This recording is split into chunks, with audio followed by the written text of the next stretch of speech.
దివ్యాత్మ స్వరూపులైన అధ్యాపకులారా, teachers of the embodiments of the divine Atma,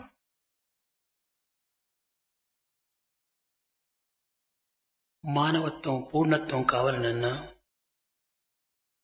కేవలము లౌకికం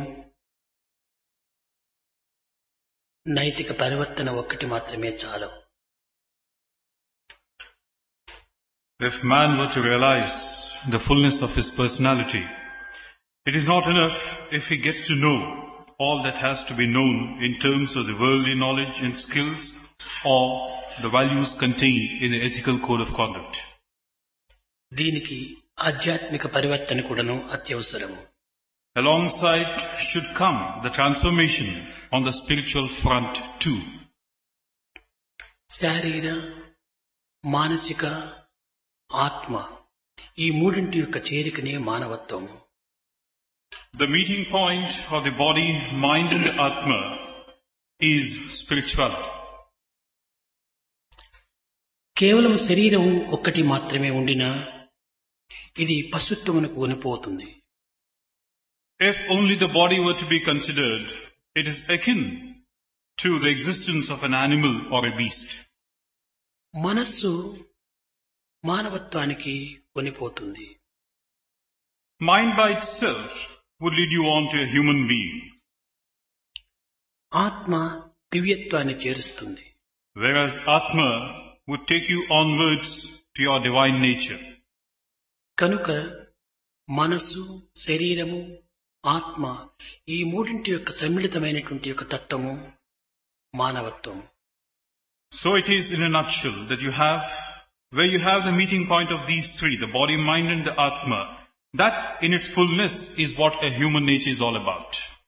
ఇవి మూడు కూడాను దేనికి అది ప్రత్యేకంగా ఉండుటకు వీలు కాదు, ఉండలేవు. Now any of these three cannot on its own have any existence or substance. ఇది అన్యోన్యమైనటువంటి సన్నిహిత సంబంధంతో కూడి ఉంటుంటాయి ఈ మూడు. These three are inseparably linked with one another. అవినాభావ సంబంధము, అన్యోన్యాశ్రయము కలిగి ఉంటాయి. These three are again such as to be inseparably linked and dependent on one another. మనసే లేకుండినా దేహము ఏ విధమైనటువంటి యొక్క స్థితి యందు కూడాను నిర్ణయం చేసుకొనలేదు. Without the assistance of the mind, the body on its own cannot arrive at any decision or take any course of action. మనోదేహములు రెండింటి యొక్క సమ్మిళితమైనటువంటి యొక్క దివ్యత్వాన్ని ఆత్మతత్వము అందుకొనడానికి సంసిద్ధమై ఉంటుంది. Only when you have this excellent relationship prevailing between the body and the mind will the Atma be in a fit position to receive the component entity. ఏ తర్వాత దేహం, మనస్సు, ఆత్మ మూడింటి యొక్క సమ్మిళితమే ఈ దివ్యత్వానికి మూల కారణము. All said and done, it transpires therefore that where you have the body, mind and the Atma, only then can you realize the divine nature within you. నైతిక పరిణామం పొందవలనన్నా మొట్టమొదట మానవునకు ఆరోగ్యము అత్యవసరము. If one has to turn a new leaf in terms of one's morals and ethics, health is of paramount importance. ఈ ఆరోగ్యమే లేకుండినా నైతిక పరిణామమునకు చాలా ప్రమాదం ఏర్పడుతుంది. Without the asset of a good health, certainly you are in dire danger with regard to your own moral well-being. నడత యొక్క పరిపూర్ణతయే నీతి. What you are is shown up in the way you behave.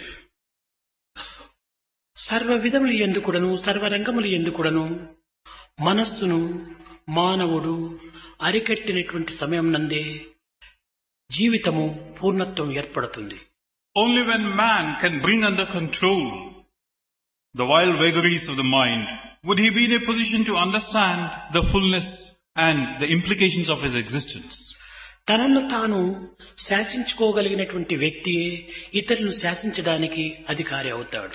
One who can command to himself has also the right to command to others. ఇంద్రియములను అన్ని విధముల కూడాను మనము కొంత స్వాధీనంలో ఉంచుకున్నప్పుడే జీవితము రాణిస్తుంది. Only when we can put a check on our senses can we have some satisfaction and joy out of our existence ఈ in all fields. ఇంద్రియములను అరికట్టునేటువంటి విధానమునకే సంస్కృతం నందు దమము అని చెప్పబడుతూ వచ్చింది. This process of sense control has been called in the Sanskrit language Dhamma. దమమును సాధించినటువంటి వాడే దాంతుడు అని చెప్పవచ్చు. And one who has acquired this proficiency of Dhamma is called Dantudu. దాంతుడు అనగా మనస్సును స్వాధీనం నందుంచుకున్నవాడు అని అర్థం. So this Dantudu is one who has been able to keep his mind under check. కనుక మనము నిత్య జీవితములో చదవవలనన్నా, లేక ఆటలు ఆడవలనన్నా, నిద్రించవలనన్నా, భుజించవలనన్నా అన్ని రంగముల యందు కూడాను ఈ దమమును అత్యవసరంగా మనం పాటించవలసి వస్తుంది. Be it studying, be it playing, be it sleeping, be it eating, it is this Dhamma, this control of the senses, which is uppermost. క్రమమే లేకుండినా జీవితము పెడమార్గం పడుతుంది. And without this element of disciplining oneself, your life might go astray. నిద్రించిన మొదలు మేలుకొనున్నంత వరకు కూడాను మనం ఏ విధమైనటువంటి క్రమమును మనం ఆచరిస్తున్నామో, మేల్కొన్న తర్వాత తిరిగి నిద్రించేంత వరకు కూడాను ఈ ప్రకృతి క్రమమును మనం అనుసరించవలసి వస్తుంది. Now whatever it is that we are obeying during this period, like from the time we go to sleep till we get up in the morning, the same thing has to be followed right from what we do from the point of getting up till going to sleep again. భుజించడానికి కూడాను ఒక క్రమం అవసరం. Even for eating there is certain regimentation. ఆటలు ఆడడానికి కూడాను ఒక క్రమం అవసరం. So also for playing.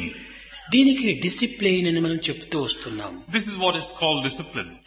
ఏ విషయమునందు కూడాను డిసిప్లిన్ అనేటువంటిది లేకపోతే ఇందులో ఏ విధమైనటువంటి యొక్క నైతిక పరిణామము మనం అందుకోలేము. Without this element of discipline in whatever you do or say, it cannot reach the end product. జీవితము ఒక సత్యమనియు, One's life is truth. దీనికి ఒక లక్ష్యం ఉన్నదనియు మనం గుర్తించాలి. We should understand that this in turn has a goal. ఈ లక్ష్యమును మనము విసర్జించినప్పుడు మనలో ఒక విధమైనటువంటి అలజడ చేకూరుతుంది. Once we lose sight of this goal, there is an amount of agitation within us. కనుక దీనికి కూడాను ఒక క్రమం ఉండాలి. So for this also there should be a certain amount of discipline. నియమమును పూనినప్పుడే నిజమైనటువంటి యొక్క మానవత్వం ప్రకటితమవుతుంది. Only when you are bound by a certain code of conduct and a discipline can you realize what you are all about. కనుక మొట్టమొదట మనము క్రమమును వదలకుండా ఆచరించాలి. So first and foremost, try to follow the dictates of this code of conduct. ఈ క్రమమునందు అనేక విధములైనటువంటి క్రమములు ఉంటున్నాయి. Now there are different categories of discipline. అయితే ఈ క్రమము ఒక దివ్యత్వమునకు మార్గరూపకంగా మనము చేకూర్చుకోవాలి. But whatever be its different shades and colors, we should look upon discipline as the one which is going to take us on to a goal proper. ఒకానొక సమయంలో Greek దేశము లోపల మనం క్రమంను విసర్జించి నడచటం చేత పశుపక్షి మృగాదులు ఎందుకుడను తమ తమ ఫలితములకు విరుద్ధంగా ఏర్పడినటువంటి దీన్ని సుప్రీంకోర్టు వారు నిర్ణయం చేశారు. It so happens that this is a page from the history of the Greeks, that the Supreme Court of the land decided that because the birds, the animals and the beasts were going against the dictates of whatever discipline has been laid for them, they were in for disaster. Greek దేశంలో ఒక రైతు ఉండేటువంటి వాడు. Now in this land of the Greeks, there was a farmer. అతను నిత్యము తన గోవుల ద్వారా పాలను పితికి మార్కెట్లో అమ్మేటువంటి వాడు. Now every day it was for him to milk his cows and sell the milk in the market. కానీ గవర్నమెంట్ నియమించినటువంటి ఒక దీనికి విరుద్ధంగా ఉండేటువంటివి ఆ పాలు. But then the milk, the quality of the milk was such as to go against what was ordained by the government. ఇది government ఒక court లోపల ఈ విషయాన్ని కొంతవరకును విచారణ చేయాలని కోరారు. Now the government decided to inquire into this in the court. అప్పుడు judge తన పాలను పరీక్షించి ఈ పాలు సరి అయినటువంటివి కాదనియో దీని ఏదో కల్తీ జరుగుతున్నదనియో వారు నిర్ణయించి అతనికి శిక్ష విధించారు. Then the judge in the court decided that this milk was not up to the mark, that it was being adulterated, and the person concerned should be punished. అప్పుడు ఈ రైతు అనేక విధములుగా కూడాను వాదించాడు. నేను ఎట్టి కల్తీ కూడాను జరగటం లేదు, ఇది పవిత్రమైనటువంటివి, శుద్ధమైనటువంటివి, కేవలం డైరెక్ట్ గా ఈ కౌ నుంచి తీసినటువంటి పాలు, ఇందులో ఎట్టి దోషమో లేదని వాదించాడు. Then the farmer started arguing that you can't find fault with this milk, it's pure, and as pure as you can obtain purity itself. And he said, you cannot find fault with the milk that I am selling. ఈ రైతు వాదించేటువంటి వాదనను కొంతవరకు విని judge ఇది ఏదో కొంతవరకు కాలం తీసుకుని పరీక్షించడం మంచిదని తాను దీనిని నిర్ణయం చేశాడు. Now, on the strength of the arguments being put forward by the farmer, the judge decided that there should be some substance in what the farmer was pleading for, and so he wanted to take some more time to decide the case. ఈ రైతు పాలు తెచ్చేటువంటి విధానాన్ని దినం కూడాను గుర్తిస్తూ వచ్చారు. Then he started observing the way in which this farmer was getting the milk to the ఒక market. దినము తెల్లవారుజామున 4 గంటలకే పితికేటువంటి వాడు. It so happened that one day he would milk the cows at 4 in the ఒక morning. దినము 6 గంటలకి పితికేటువంటి వాడు. At other times he used to milk at 6 in the morning. తనకు నిద్ర రాకుండా 3 గంటలకే పితికేటువంటి వాడు. And if he was not getting sleep, he would start milking at 3 in the morning. ఈ విధంగా ఒక క్రమము లేకుండా ఈ పాలను పితకడం చేత గోవునందు కూడాను ఈ పాలు మార్పు చెందుతూ వచ్చింది. So in this way there was no regularity about the time of milking, and as a result the cow itself was undergoing lots of changes. కనుక పవిత్రమైనటువంటి యొక్క గో క్షీరం కూడాను మార్పు చెందుటకు కారణమైనటువంటి క్రమము తప్పటమే దీనికి మూల కారణమని నిర్ణయం చేశారు.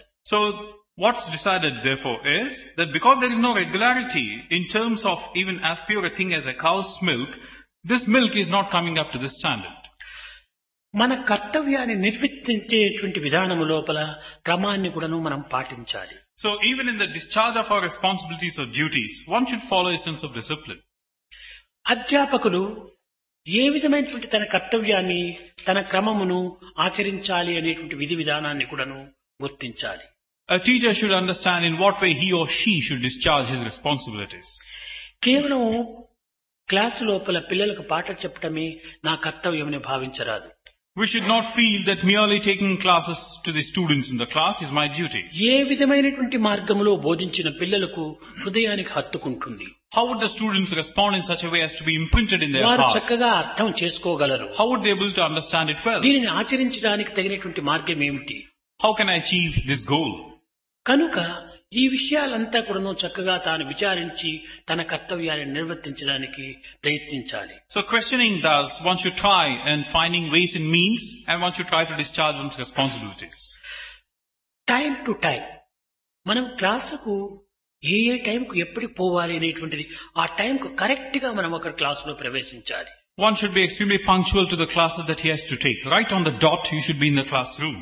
మనము ఈ 45 నిమిషములు కూడాను ఈ క్లాసులో మనం వాళ్ళకి టీచ్ చేయాలని ఏ విధంగా కూడాను కాలంను వ్యర్థం చేయకుండా ఆ యొక్క సబ్జెక్ట్ పైనే ఆ నిర్ణయమైనటువంటి కాలాన్ని వినియోగించాలి. And you should not waste even a moment of the 45 minutes or so allotted to your period. And without wasting a moment, thus make the fullest use of the అదే time available. విధంగానే పాఠములు చెప్పడంతో పాటు మనము ఆహారాన్ని భుజించడం కూడాను ఒక క్రమాన్ని మనం అనుసరించాలి. In the same way as you discharge your responsibilities as a teacher in terms of your obligations, so also in terms of your eating, follow a regimentation. ఈ దేహమునకు అవసరమైనటువంటి విశ్రాంతిని కూడాను క్రమాన్ని అనుసరించాలి. So also the body needs certain rest, and this again is bound to your discipline. మనము ఆటలాడుకోవటం కూడాను ఈ క్రమానికి తగినటువంటి రీతిగా మనం ఆటలాడుకోవాలి. So also when you play, you should play in tune with what you're expected to be doing.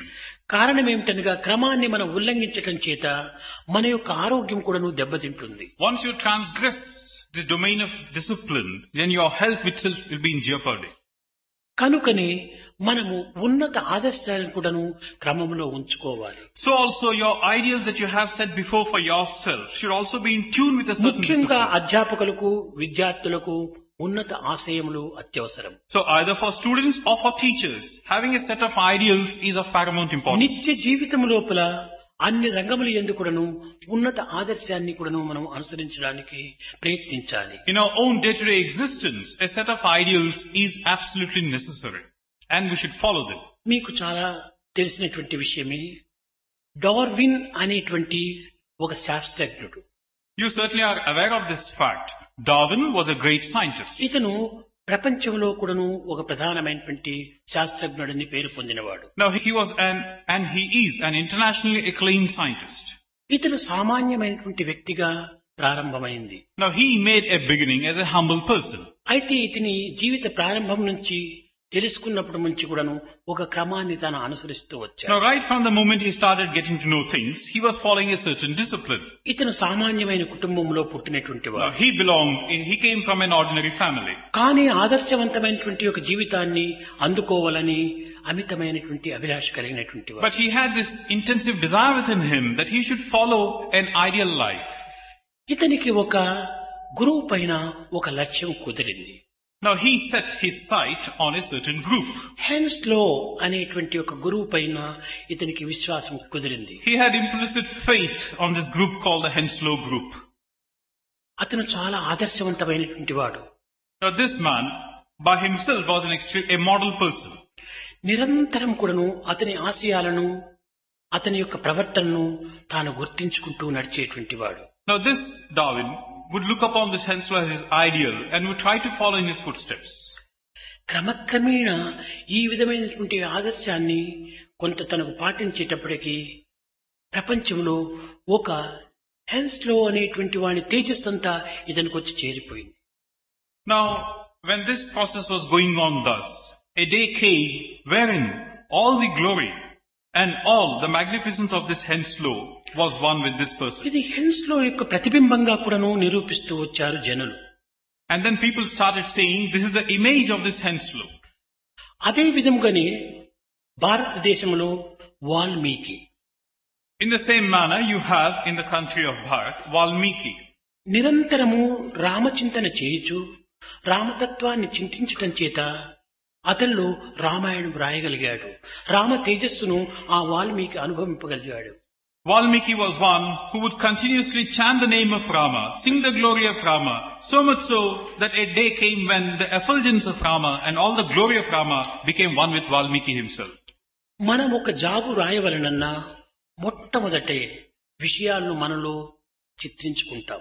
ఏమి రాయాలి, ఏమి చెయ్యాలి, ఎట్లా రాయాలి అనేటువంటి విషయాన్ని మనలో సృష్టించుకుని తదుపరి దీనిని కాగితంలో చేస్తున్నాము. Now before you venture out to write a letter, you would sort of plan out what you wish to write, how you wish to go about writing it, and the contents proper. You have a plan of action before you start writing the letter. ఒక ఇల్లును మనం కట్టవలనన్నా ఎక్కడ drawing room పెట్టాలి, ఎక్కడ dining hall పెట్టాలి, ఎక్కడ kitchen room పెట్టాలి అని మొట్టమొదట మన హృదయంలో దీనిని నిర్మించుకుని తదుపరి ఒక కాగితంలో మనం చిత్రిస్తున్నాము. So also if you want to go about building a house, you must first of all know where should you have the drawing room, where should be the kitchen. You must have the plan and the layout of the building beforehand. అనగా దీని యొక్క అంతరార్థం ఏమిటంటే మొట్టమొదట మనలో ఒక ఆదర్శాన్ని తీసుకుంటున్నాం. ఈ ఆదర్శాన్ని బాహ్య రూపంలో మనం అనుభవిస్తున్నాము, ఆచరింపచేస్తున్నాము.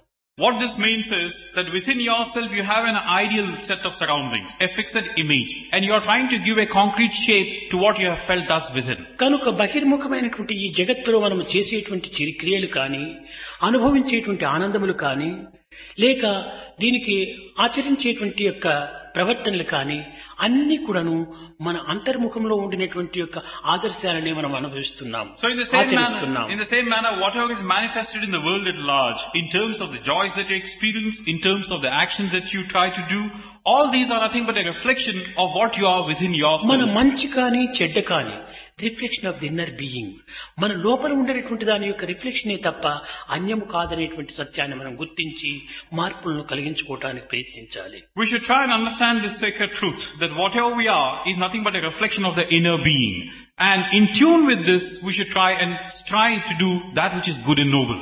అప్పుడే తగినటువంటి యొక్క క్రమమును మనము ఆచరించిన వారం అవుతాము. Only when you have a certain set of a goal like this, you could be successful in your venture. ఈ క్రమాన్ని మనం అనుసరించటం చేత పరిపూర్ణమైనటువంటి ఆరోగ్యాన్ని కూడాను మనం అందుకొని పరిపూర్ణమైనటువంటి ఆనందాన్ని కూడాను మనం అనుభవించవచ్చు. Once you are tied to a certain regularity, a certain amount of discipline, you would also be able to secure happiness in its totality in terms of health and various other dimensions. ఈ ఆరోగ్యమునకు ఆంగ్ల భాషలో health అని చెప్తుంటారు. Now in the English language, this health connotes a ఈ certain health well-being. అనేటువంటిది Heilig అనేటువంటి ధాతువు నుంచి పుట్టినటువంటిది. This word health has its origin from this helid, from a word helid. Heilig అంటే ఏమిటంటే పూర్ణమైనటువంటిది అని ఒక అర్థము. This word helid has also a meaning, totality, fullness. పవిత్రమైనటువంటిది అని మరొక అర్థము. It also has another meaning of being sacred. ఈ పూర్ణం అంటే ఏమిటి దీని అర్థం? What is this fullness or totality? అనగా మన దేహంలో ఉండినటువంటి యొక్క ప్రతి అంగము కూడాను మరొక అంగమును ఆశ్రయించే ఉంటుండాలి. Now every organ in the body is dependent on every other organ. ప్రతి నరము కూడాను ఇంకొక నరమును ఆశ్రయించే ఉంటుండాలి. Every nerve in turn is dependent on another nerve. దేహంలో ఉండినటువంటి ప్రతి ఒక్క సెల్ కూడాను ఇంకొక సెల్ను ఆశ్రయించే ఉంటుంది. Every cell in the body is likewise dependent on every other cell. కనుక ఇందులో అన్ని కూడాను పవిత్రంగా ఉండినప్పుడే పరిపూర్ణము అనేటువంటిది ఏర్పడుతుంది. So in this way, when every little thing in the body is sacred and full, that is what connotes the totality of fullness అనగా of the person. శరీరము మనస్సు ఆత్మ ఈ మూడింటి యొక్క సమ్మిళితము పరిపూర్ణమై పవిత్రమై ఉంటుండాలి. What this means in turn is that the body, mind and atma should be sacred and should be in their fullness. ఎప్పుడు ఈ పవిత్రము లేకుండా పోతుందో అప్పుడే కొన్ని విధమైనటువంటి మార్పులు మనలో ప్రారంభమవుతాయి. When you don't have this fullness of the sacredness within you, then you tend to undergo changes. కనుకనే మొట్టమొదట దేహమునకు ఆత్మకు మధ్య ఉండినటువంటి మనస్సు రెండింటినీ చేకూర్చేటువంటి మైత్రి మిత్రుడు అని చేర్పడుతూ వచ్చింది. Now within these three entities, the body, mind and the atma, mind as it is between these two extremes is one which builds the bridge of friendship between body on the one hand and atma on the other. మనకు స్నేహం కలగవలనన్నా ఉత్తమ స్నేహితుడు చిక్కవలనన్నా మనం బయట ప్రపంచంలో మనము వెతకనక్కరలేదు. Now if you really want to go about making friends with a great person, you don't have to go outside of you. అధ్యాపకులకు విద్యార్థులకు నూతన పవిత్రమైనటువంటి యొక్క ఒక పుస్తకము గొప్ప మిత్రుడు. Like the friend which binds or who binds the student on the one hand and the teacher is the book. ఆధ్యాత్మిక మార్గమునందు జీవితాన్ని అంకితం గావించినటువంటి వారికి ఉత్తమ మనసు ఉత్తమ మిత్రుడు. In the same manner, one who has given his life for the spiritual pursuit of his existence, certainly his own mind is a great friend. దైవత్వాన్ని చింతించటం చేత మనకు కలిగేటువంటి ఫలితం ఏమిటి, ఈ పరిణామం ఏమిటి అని కూడాను విచారించిన నిరంతరము మనము దైవత్వాన్ని చింతించటం చేత దైవం యొక్క పూర్ణ తేజస్సు మన యందు కూడాను ప్రవేశిస్తూ ఉంటుండాలి. If you ask a question, what's the purpose of thinking of God all the while, then the answer is that in a course of time, the effulgence and splendor of God will be with you and you will become one with మనలో that. ఎట్టి మార్పులు ఎట్టి భావములు కొన్ని కలుగుతుంటాయో అట్టి భావమును పురస్కరించుకొని మన ముఖము మారుతూ ఉంటాది. Now whatever thoughts we are turning over within our mind, whatever ideas we have been having, are very much reflected in the facial countenance that we exhibited outside world. ఒక వ్యక్తి మనసులో ఏదైనా బాధ అతన్ని బాధించుండే సమయంలో మిత్రుని దగ్గరికి పోయినప్పుడు ఏమిటయ్యా ఈనాడేమో చాలా విచారంగా ఉన్నావే అని విచారంగా కనిపిస్తున్నావే అని కూడా ప్రశ్నిస్తాడు. కారణం ఏమిటి? తన యందున్నటువంటి విచారం చెప్పకపోయినప్పటికీ ఆ విచారం అనేటువంటిది ముఖములో తేజస్ రూపంలో ఆవిర్భవిస్తుంది. A person who's sad and grief stricken, he's accosted by a second person, and without the first one uttering a word, the second one keeps asking, why you're so sad? Whatever is happening to you? Now the first one has not said anything, but his face is an index to his own feelings within himself. అదే విధముగానే మానవుని మనసు యందు ఒక ఆనందకరమైనటువంటి విషయాన్ని చింతించే సమయంలో తన యొక్క ముఖ వచ్చస్సు కూడాను ఆనందంతో చిందులు దొరుకుతూ ఉంటాది. In the same manner, one who's extremely happy and joyous, that happiness of his is reflected in the facial expression, a benign one, a joyful one that he exhibits to the world. కనుక మొట్టమొదట మనస్సు యొక్క పరివర్తన మానవునికి ప్రధానమైనటువంటిది. So the first and foremost transformation, as far as man is concerned, is that of the mind. మొఘల చక్రవర్తులు పరిపాలన చేసే సమయం లోపల When the Mughal emperors were ruling the land, Aurangzeb విషయం మీకు అందరికీ తెలుసును. you certainly have heard about Aurangzeb among these. Shahjahan Aurangzeb యొక్క తండ్రి. Shah Jahan was the father of Aurangzeb. Aurangzeb లోపల ఒక దుర్గుణము, ఒక దుర్బుద్ధి ప్రారంభమైంది. Now in Aurangzeb was born a bad thought, a bad idea. ఎంతకాలమైనా తండ్రి రాజ్యమేలుతుంటే నేనిప్పుడు రాజ్యమేలాలి అనేటువంటి ఒక దుర్బుద్ధి అతనిలో ప్రారంభమై క్రమక్రమేణా తండ్రిని ఓడించి తరమగొట్టి ఆ రాజ్యమును తాను ఏలాలని ఒక దుస్సంకల్పం ఏర్పడింది. If my father were to go on reigning and ruling seemingly in an endless way, when will I ever ascend to the throne? He wanted to conquer, he wanted to kill, behead his అన్యాయ father. అక్రమ అనాచారాన్ని కూడాను ఏమాత్రము చింతించక ప్రవేశపెట్టాడు. Now he did not really give room. He didn't want to think about the pros and cons of whatever he is contemplating to do, and he set about his task. కట్టకడపటికి దుర్మార్గులను మిత్రులుగా చేసుకొని తండ్రిని ఓడించి చెరసాలలో పెట్టాడు. In the end, he made friends with the evil ones, defeated his father and imprisoned him. ఔరంగజేబుకు కారునేషన్ జరిగింది. And Aurangzeb was duly coronated. ఆ సందర్భం లోపల తన మిత్రులందరినీ కూడా కూర్చేసుకొని వారిలో కొంత సంభాషణలు ప్రారంభించారు. ఇప్పుడు తండ్రిని ఏ విధంగా మనము పూర్తి అనగా జీవితం నుంచి తనను వేరు చెయ్యాలి అనేటువంటి సంకల్పం కలిగింది. Now at the time of the coronation, he got his friends around him and started discussing ways and means. How can I now remove my father కొంతమంది totally from this world? దుర్మార్గులైనటువంటి మిత్రులు తక్షణమే అతని శిరచ్ఛేదనం చెయ్యాలి అన్నారు. Now there are those in this group of his who said, you must behead your father immediately. ఈ విషయము తండ్రికి తెలిసింది షాజహాన్కు. Shah Jahan got to know about this.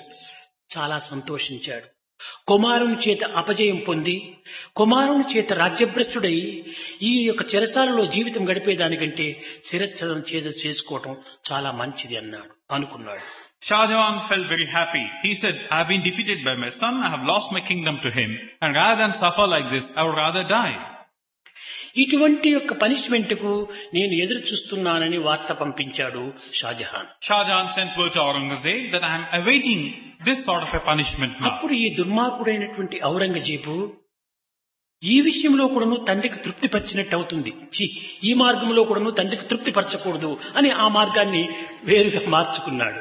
And then this evil and wicked one that Aurangzeb was said, if I were now to fall in tune with my father's wishes, I'll be satisfying a wish of his. Rather I would not do this. I would do something else. యావత్ జీవితం కూడాను చెరసాలలో పెట్టి ఒక తెలివితేటలు లేనటువంటి ఒక మూర్ఖుణ్ణి అతనికి ఒక స్నేహితునిగా అందించాలి అని నిర్ణయం చేసుకున్నాడు. He in turn decided that I would rather have my father imprisoned for the rest of his life. And what's more, for his companion, he had a foolish one to be living with his father. అతనికి ఈ judgement నిర్ణయం చేసి ఒక ఖురాను గ్రంథము మూర్ఖుడైనటువంటి ఒక వ్యక్తిని అతనికి స్నేహము చేసి చెరసాలలో పెట్టాడు. So having pronounced his judgment about what's the father going to do, he had a copy of the Quran and he had a foolish person to go, and he said these two will be friends for my father for the rest of his life. అప్పుడు షాజహాన్ సంతోషించాడు. ఈ యొక్క ఏకాంత వాసము లోపల ప్రశాంతమైనటువంటి ఈ jail లోపల ఖురాన్ను పఠించి నాకు ప్రియమిత్రుడైనటువంటి ఒక్క మిత్రునితో నా జీవితం గడపటం అంటే ఇది ఎంత అదృష్టవంతమైనటువంటిది, ఇది కేవలం అల్లా యొక్క గ్రేస్ అని అనుకున్నాడు. Shah Jahan felt delighted at this. Here I am in total solitude. I can live at peace with myself in the jail, and here is a good friend of mine, and what's more, I have a Quran to go through. These all Allah's grace. తెల్లవారి లేచటం, ఖురాన్ను చదవటము, మిత్రునికి అనేక విధములుగా దానిని explain చేసి చెప్పటం ప్రారంభించాడు. So what he would do now is start reading from the Quran right from the morning and then impart the contents of the Quran to his friend, and he would spend his time thus in a sacred way. అయితే ఈ స్నేహితుడు ఏమీ మార్పు కలగటం లేదు. ఎంత పవిత్రమైన విషయాలు చెప్పినా తన ముఖం లోపల ఏ విధమైనటువంటి మార్పులు కనిపించడం లేదు. ఇది చూచాడు. చీ ఇలాంటి మూర్ఖుడైనటువంటి మిత్రుడు నాకు లభించటము ఏ జన్మంలో చేసుకున్న పాపము అనుకున్నాడు. This process would continue. Shahjahan reading out from the Quran and explaining the contents to this foolish friend. But he would realize that come what may, nothing was being registered on the face of this friend of his, because he was foolish to the extreme. Then he started bewailing his own fate. What's the point in trying to teach something to a foolish one like this? అప్పుడు ఈ దృష్టిని అంతర్ముఖం చేసుకుంటూ ప్రయత్నం చేశాడు. Maybe it is a result of some past sin that I have committed in life before. Then he started looking inwards within himself. మొదటి మిత్రుడు నాకు శాంతి, My friend, the first slot is Shanti or peace, he said. రెండవ మిత్రుడు నాకు సఖ్యము, అనగా అదే ఒక ప్రేమ. Second of my friends is prema or love. మూడవ మిత్రుడు నాకు వాత్సల్యము. The third of my friends is affection. నాలుగవ మిత్రుడు నాకు అనురాగము. And an intense liking, endearment, that's my fourth friend. ఐదవ మిత్రుడు నాకు మధురము. And the fifth of my friends is melody. ఈ ఐదు మిత్రులు కూడా చేరి నాకు ఏదో ఒక విధమైనటువంటి యొక్క అంతరాత్మను కొంతవరకు మేల్కొల్పడానికి ప్రయత్నిస్తారు. So these friends of mine will certainly, in some way or the other, try to come to life what's my inner nature. నాకు ఈ ఐదింటి కంటే కూడా ప్రధానమైన మిత్రుడు మరొకడు ఉంటున్నాడు. As against these five friends of mine, I have one more who's on a higher pedestal. అతనే నా మనస్సు.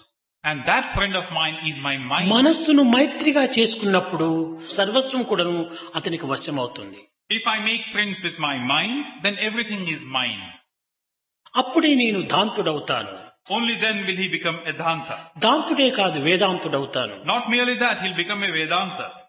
వేదాంతములో నేను ప్రశాంతిని పొందుతాను And in this Vedanta, I'll secure అని absolute ఈ peace. విధంగా నిర్ణయం చేసుకుని ఖురాన్ లోపల మనస్సును అంకితం చేసి ఆ ఖురాన్ అంతా తన హృదయం లోపల జీర్ణించుకున్నాడు. Having decided on this course of action, he started reading up the Quran in sincerity and he started assimilating all ఇదే the విధముగానే contents. మానవత్వం లోపల ఏ యొక్క విషయమును మనం చూస్తామో, ఏది ఉన్నతమైనటువంటి ఆదర్శమని మనం విశ్వసిస్తామో దానిలో మనం జీర్ణించుకోవాలి, In the same manner, జీర్ణమైపోవాలి. whatever we have conviction about, whatever we have intense faith about, that we should try to assimilate and make one with our own existence. మనకిప్పుడు ఉడుకవుతున్నది. Now, for instance, we are experiencing heat మన చేతిలో ఒక fan ఉంటుండాలి, and we have a విసనకర్ర. fan. We have a fan in our hand. ఈ విసనకర్రను మన వైపును త్రిప్పి ఆడించుకుంటే చక్కని గాలి మనకు లభిస్తుంది. Now, this we should turn towards ourselves and swing it. Then we have this cooling effect. ఈ విసనకర్రను బయట వైపును త్రిప్పి ఆడిస్తే మనకు గాలి ఏమీ రాదు. Turn the same fan to the outside world and swing it. You won't get any benefit out of it. గాలి అన్ని వైపులా ఉంటుండాలి, సర్వత్రా ఉంటుండాలి. You talk about this breeze or air or wind, it's all around. It's all అయితే pervasive. సర్వత్రా ఉండినటువంటి గాలిని ఒకవైపున మనం మరల్చి దానిని ఆడించినప్పుడే ఆ గాలి మనకు అనుభూతిలోకి వస్తుంది. So this air or wind which is all around, only it has to be turned towards your side so that you can realize మనం it. ఈ విసనకర్రను ఆడించినా ఆడించకపోయినా గాలి ఉంది, Now, గాలి విసనకర్రలో లేదు. whether you are swinging this fan or not, wind or air is very much around. This air is not to be found in the fan. అదే విధముగానే మన మనస్సు అనేటువంటిది ఒక విసనకర్ర వంటిది. In the same manner, our mind is like this fan. మనం శాంతి సంతోషాలు అనుభవించవలనన్నా కేవలము ప్రకృతికి సంబంధమైనటువంటి యొక్క బయట వైపుని దీన్ని మరల్చినప్పుడు మనము నిజమైనటువంటి శాంతి సంతోషాలను అనుభవించలేము. When you want to experience peace and happiness, there's no point in turning the mind to the outside world. దీనిని అంతర్ముఖం గావించుకొని తన వైపున మరల్చి ఈ మనస్సును కొంతవరకు పవిత్రమైన మార్గంలో ప్రవేశపెట్టినప్పుడు ఈ గాలి మనకు సూటిగా తగులుతుంది. Turn the mind inwards and put it in sacred and ennobling ways so that you can secure this peace and joy. కనుకనే మనము ప్రతి విషయమునందు కూడాను ఒక క్రమాన్ని మనము ప్రధానమైన లక్ష్యంలో పెట్టుకోవాలి. So in every little detail of our lives, this discipline is of paramount importance. ఇప్పుడు విద్యార్థులు ఉంటున్నారు. విద్యార్థుల యొక్క విషయం లోపల మనం ఏ రీతిగా ప్రవర్తించాలి? Now here are these students. Now in terms of the students' careers in their lives, how do we conduct ourselves? ఈ విద్యార్థుల దగ్గర మనము ప్రవర్తించవలసినటువంటి ప్రవర్తనను మనము విద్యార్థులుగా ఉండినటువంటి సమయంలో ఏ విధంగా ఉండినాము, అది రైట్ ఆర్ రాంగ్ గా మనం ఏ విధమైన ప్రవర్తన, దానిని మనం కొంతవరకు చింతించాలి. Now in order to show what we should be or how we should be in the presence of the students, We should first of all throw ourselves back to our own student days and start asking what we Eenadu were doing then. అధ్యాపకుడుగా కావటం చేత విద్యార్థులను ధిక్కరించటము లేక శాసించటము వారిని punishment చేయటము మనం చేస్తున్నాము. అయితే మనం విద్యార్థులుగా ఉండినప్పుడు మన అధ్యాపకుడు మనపైన ఈ విధంగా ప్రవర్తించినప్పుడు మనం ఏ విధమైనటువంటి స్థితిలో ఉండినాము అనేటువంటి దాన్ని మొట్టమొదట నిర్ణయం చేసుకోవాలి. Recall your student days and see what you were, what the situations were. Now today, because you are a teacher, you want to punish the students. You want to say this or that in terms of their own behavior. Before you do it, you first of all throw yourself back to your student days. See how you would have reacted as a student if your teacher would have said this or that మన to you. అధ్యాపకుడు మనల్ని punishment చేసినప్పుడు మనం ఈ అధ్యాపకుడి పైన ఏ విధమైనటువంటి మనసు మార్పు చేసుకున్నాం. Now when the teacher was giving us a punishment in those days, what was our own reaction towards that? You must ask that question. కానీ ఈనాడు కూడాను మనం ఆటి పనిష్మెంట్ ను ఇతరులకు ఇచ్చినప్పుడు ఆ పిల్లవాడి మనసు కూడాను మన వలె మార్పు చెందవచ్చును. So in the same manner, if today you want to give a certain punishment to your student is likely కనుక to react ప్రతి in the same ఒక్క way. విషయం నందు కూడాను సెల్ఫ్ కొనుక ఎంక్వైరీ చేయాలి. So in every little thing again, you must proceed on this process of self-inquiry. ఈ self enquiry లోపలనే మనకు సరి అయినటువంటి అర్థం మనకు చిక్కుతుంది. In this self-inquiry, you have the true meaning contained.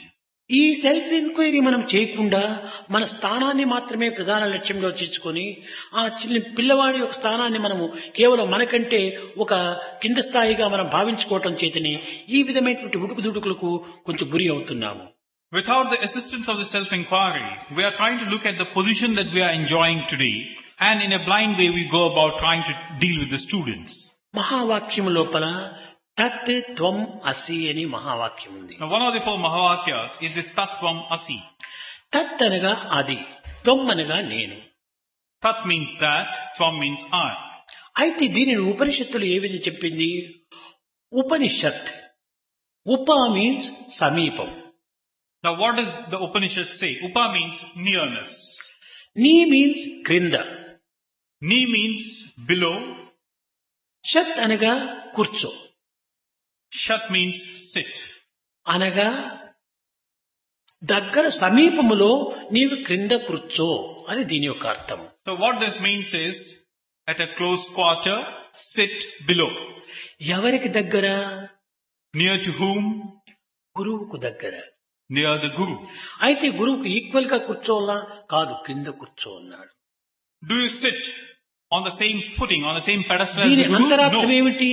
వినయ విధేయతలు ప్రకటించు అని అక్కడ. Sit below the Guru. What this means is, let there be obedience and humility from your నీవు side. అక్కడి నుంచి నీవు question ప్రారంభించు. From that stage, you ask a question.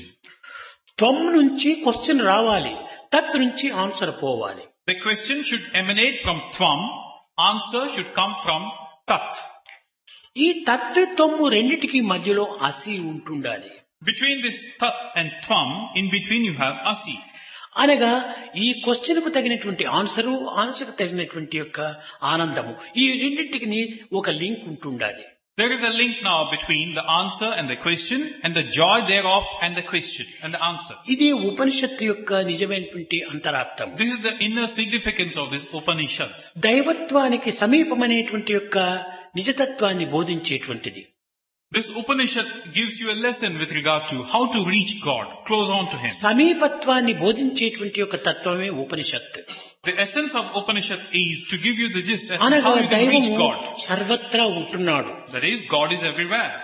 ఇలాంటి సమీపత్వాన్ని ఉపనిషత్తు బోధించినప్పుడు మనము క్వశ్చన్ ఎక్కడి నుంచి వేయాలి, ఆన్సర్ ఎక్కడి నుంచి రావాలి. Upanishad would tell you how to reach, how to go closer to God. Now the question is, where should the question come from? Where should the answer emanate from? మనము question వేసేటువంటి విధానంలో కూడాను ఒక క్రమాన్ని మనం అనుసరించాలి.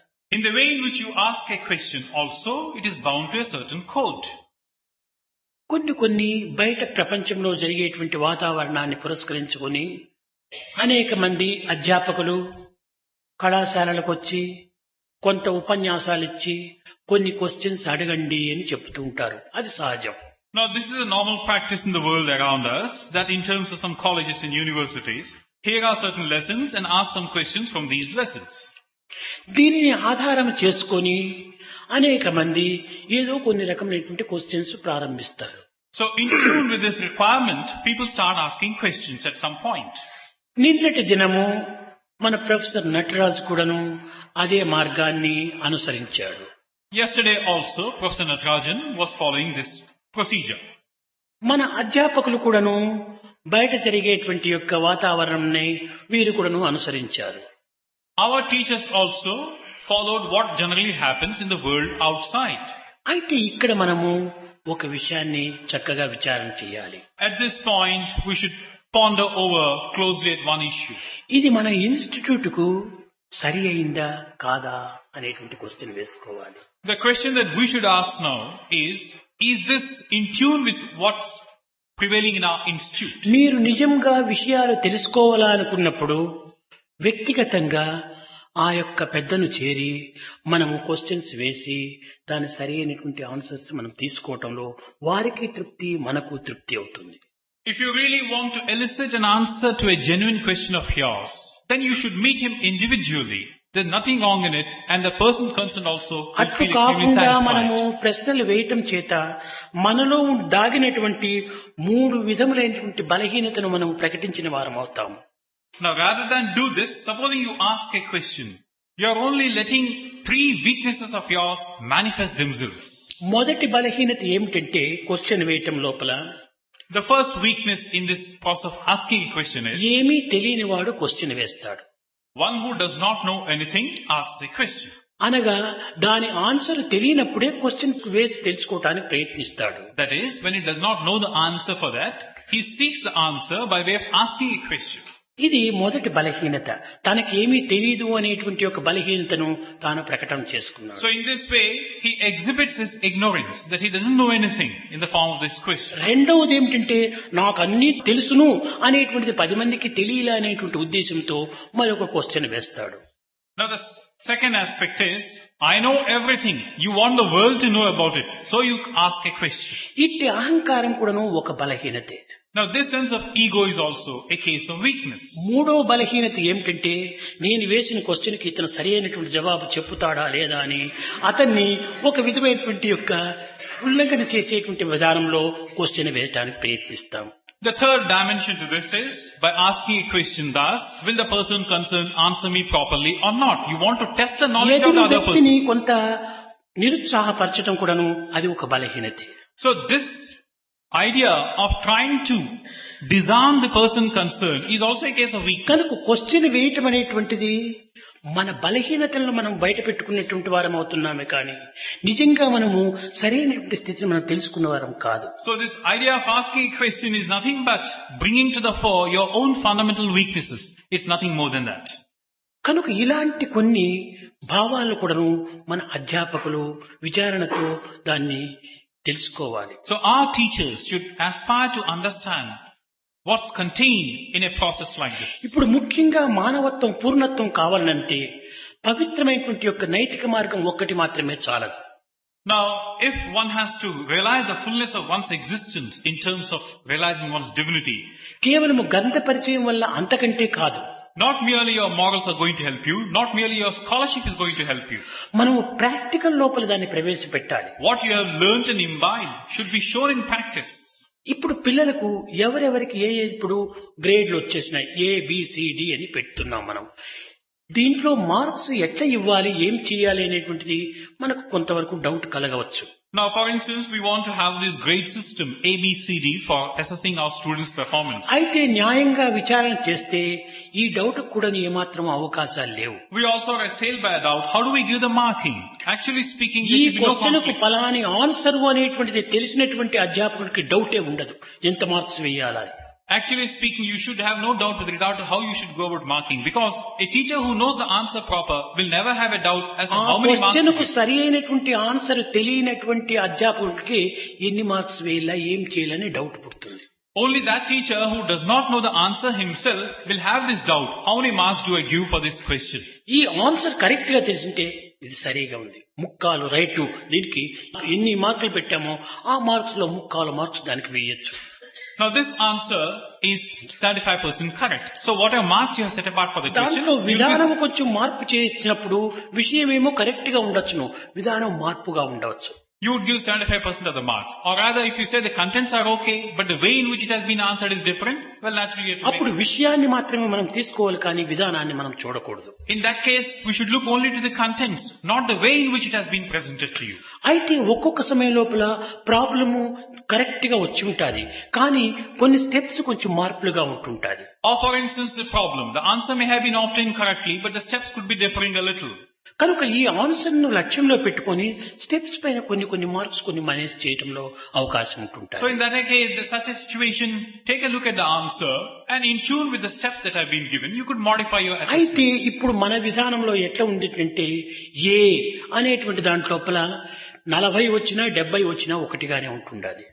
Now, at this point, the present system that we have here is, whether you get 40 or 70, the assessment is the same. ఎట్లా అంటే మ్యాథమెటిక్స్ లో 90% రావటం easy. Now, how, you might ask. Now, in a subject like mathematics, it's easy to get 90%. కానీ history, physics ఇలాంటి దాంట్లో ఈ 90% రావటం చాలా కష్టం. But in a subject like history, getting 90% is extremely difficult. ఒక 50-45 మార్క్స్ వచ్చినాయంటే చాలా గొప్ప. If you get 50 or 45%, it's a commendable achievement. కాబట్టి ఒక సబ్జెక్ట్ కు 45 మార్క్స్ వస్తే వాడు ఫస్ట్ క్లాస్ ఏలో వచ్చేస్తాడు, ఇంకోటి 90 వచ్చినా కూడా వాడు ఏలో వస్తున్నాడు. So here you have, one who gets 45% is A, one who gets 90% is A. అయితే ఈ విధానాన్ని కొంతవరకును అధ్యాపకులే కొన్ని రకమైనటువంటి సంజాషి తీసుకోవాలి. So in matters such as these, the teachers themselves should discuss and find ways and means of finding a solution. ఈ విధమైనటువంటి యొక్క మన మార్పుల వల్ల పిల్లలలో కొంత కన్ఫ్యూజన్ కూడా బయలుదేరుతుంది. బలహీనమైనటువంటి పిల్లలకు కన్ఫ్యూజనే కాదు, ఫ్యూజ్ పోతుంది. Now, in those students who are inherently weak, it's not merely confusion, but they also lose their fuse.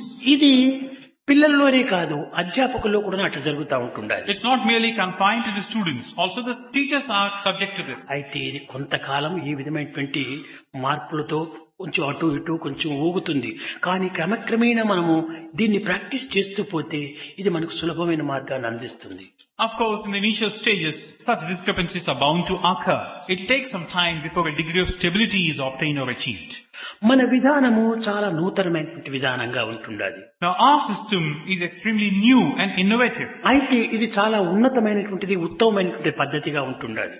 It is not merely innovative, but also a laudable one and a very high-sounding one. ఇది కేవలం ఒక degree తీసుకుని పోయేటువంటి ఒక ఉద్దేశంతో మనం చేయలేదు. డిగ్రీతో పాటు తన జీవిత పూర్ణత్వాన్ని కూడా అందించేటువంటి ఉద్దేశంతో కూర్చున్నది. The end product of our system is not merely a degree.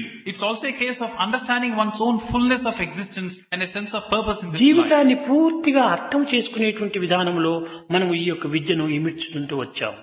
Our system of education is such as to understand the intrigues and intricacies of one's own existence. ఇది నైతిక, భౌతిక, ధార్మిక, ఆధ్యాత్మిక, వైజ్ఞానిక, రాజకీయ అన్ని రంగముల యందుకును ఇది సమత్వమైనటువంటి యొక్క వ్యక్తిత్వాన్ని నిరూపిస్తుంది. There is this equal-mindedness of purpose in terms of appreciating one's life not merely on the ethical or the moral or the spiritual or the economic or the political or the scientific, but it's a totality of all these put together. కారణం ఏమిటంటే awareness is life. అన్నింటి ఎందుకు వీడు ఉత్తీర్ణుడు కావాలి. Because the idea is awareness is life and a person should be successful in అన్ని all the fields విషయాలు of వీడు endeavor. తెలుసుకోవాలి. He should get to know all possible things touching his life. ఏ కొంత విషయం తెలియకపోయినప్పటికీ ఇందులో తనకు కొన్ని విధమైనటువంటి యొక్క అనుమానాలు ప్రారంభిస్తాయి. Now, if he is not knowing a thing fully, he is bound to have మన doubts. పద్ధతి పైన ఒక విధమైన విశ్వాసం బలపరచుకోవాలి. But then against this, you should have implicit faith and conviction in this system that we are pursuing. తెలుగులో కూడా చెప్తారు, నమ్ము జీవించు అంటారు. There is a saying in Telugu, first have belief and faith, then you get it digested. నమ్మకమే లేకపోతే ఆత్మవిశ్వాసం మనకు కుదరదు. Without this element of belief, you can't have a conviction of purpose. ఆత్మవిశ్వాసం లేనటువంటి వాడు కొన్ని విధమైన అనుమానగ్రస్తుడవుతాడు. Once you do not have this fullness of conviction from your side, you'll have doubts surely. అనుమానగ్రస్తులకు శాంతి ఉండదు. One who is assailed by doubts, he can't have peace. శాంతి లేని వానికి సుఖం లభించదు. And without peace, you can't enjoy happiness. కనుక ఈ సుఖం అనేటువంటిది కేవలము ఒక నమ్మకం పైనే ఆధారపడి So ఉంటుంది. this happiness or comfort is based upon this faith or belief in the first place. మొట్టమొదట మనం ప్రతి విషయాన్ని కూడా మనం విశ్వసించాలి. So first and foremost thing is you must have this implicit faith in everything.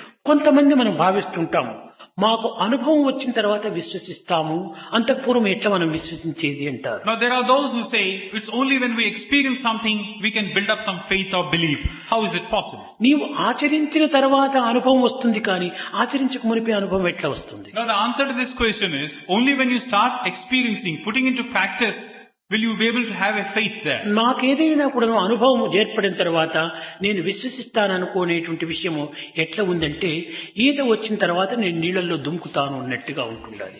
I start believing only when I have experience is like this. It's like saying that only when I have mastered the art of swimming will I get into this water. Swimming రావాలంటే నీళ్ళల్లో ముందు దుంకాలి కదా. Now if you want to go to get to know this swimming, you must first get into the water. నీవు వాటర్లో నీళ్ళలోనే దుముకక నీకు ఈత రావాలంటే ఎట్లా వస్తుంది? Now you are not prepared to plunge into this water and you want to get this swimming. How is it possible? ఇసుకలో ఈత నేర్చుకోవడానికి వీలు కాదు. You cannot learn swimming in sand. కనుక మనమంటూ మొట్టమొదట విశ్వాసంతో అందులో దుంకాలి, తదుపరి దానికి అనుభవం మనం తెచ్చుకోవాలి. So have this faith and conviction of purpose, plunge into this water to master this swimming. కనుక కాన్ఫిడెన్స్ ఒక విషయం పైన కానీ, ఒక విద్యార్థి పైన కానీ, ఏ ఒక కార్యం పైన కానీ ఒక విశ్వాసంతో మనం దీన్ని సాధించడానికి ప్రయత్నించాలి. So it is this confidence that's of absolute necessity, either in a thing or a student or in a thing that you want to do yourself. తనను తాను విశ్వసించలేనటువంటి మానవుడు దేనిని విశ్వసించలేడు. One who can't trust himself cannot trust anything else. కనుక మొట్టమొదట తనను విశ్వసించాలి. So have this faith or trust within yourself. దానికి నేను అప్పుడప్పుడు చెప్తుంటాను, సెల్ఫ్ కాన్ఫిడెన్స్ చాలా ప్రధానము అని. This is what I keep telling you from time to time. Self-confidence is absolutely self necessary. Confidence మనం డెవలప్ చేసుకున్నప్పుడే సెల్ఫ్ సాటిస్ఫాక్షన్ వస్తుంది. Only when you have this self-confidence can you have ఈ self-satisfaction. Self satisfaction పెంచుకున్నప్పుడే self sacrifice చేస్తాము. Once you have self-satisfaction, you can enter into self-sacrifice. Self sacrifice చేసినప్పుడే self realisation కలుగుతుంది. And once you have this element of self-sacrifice, you will certainly have self-realization. పునాదే లేకుండా గోడలు కట్టడానికి వీలు కాదు. Without the base and support, you can't build walls. గోడలే లేకుండా roof వేయడానికి సాధ్యం And కాదు. without the walls, you can't have the ceiling. రూఫే లేకపోతే మనం నివసించడానికి వీలు కాదు. Without the ceiling, you can't live under కనుక that. సెల్ఫ్ కాన్ఫిడెన్స్ ఒక foundation, So self-confidence is like a foundation. Self satisfaction wall, Self-satisfaction is like the self walls. Sacrifice roof, Self-sacrifice is like the roof. Self realization life. Self-realization is your life. కనుక మన life అనేటువంటి దీంట్లోపల ఇవన్నీ ఒకదానికోటి చేరినటువంటివే కానీ ఒకదానికోటి భిన్నమైనటువంటివి కాదు. So here you realize that in this life of yours, all these are closely related to one another. They do not contradict one another.